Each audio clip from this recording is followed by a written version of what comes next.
Good morning.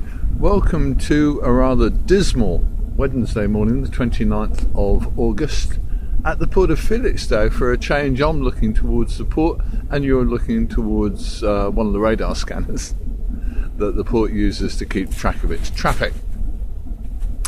I don't often do this on Shipping TV, but one thing I wanted to do today was to recommend you some reading. I found a couple of really interesting articles about the future of shipping, not necessarily saying anything good or particularly bad about it, but actually talking about the size of ships involved.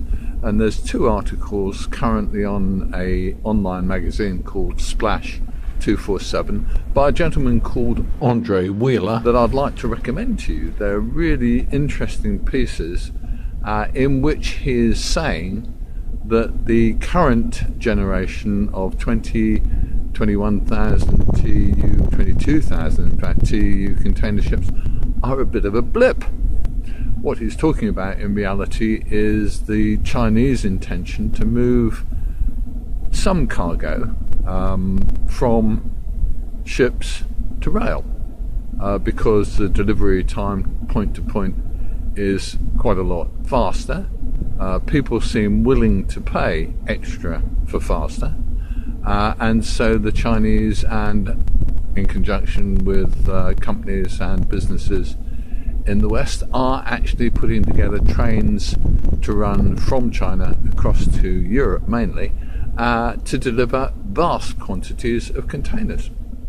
At the moment, apparently, there are around 7,000 container trains running from the east to the west every year, and by 2020 there should be at least 10,000 of those, and they hopefully, according to the Chinese at least, will be carrying maybe anything up to 25 or 30% of the east-west container cargo.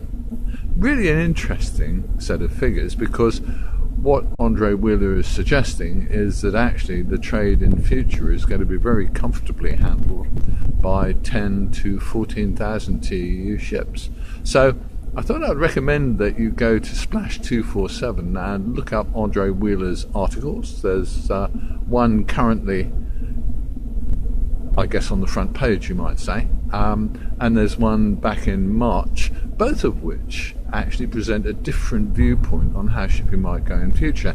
It's still going to be the bulk of the trade, but it's just a question as to whether the large ships, the ultra large ships, the 20,000 TEU vessels, are actually the right things to use. There's still plenty on order, guys, so it's going to be interesting. My name's Chris, this is Shipping TV. I'll speak to you soon.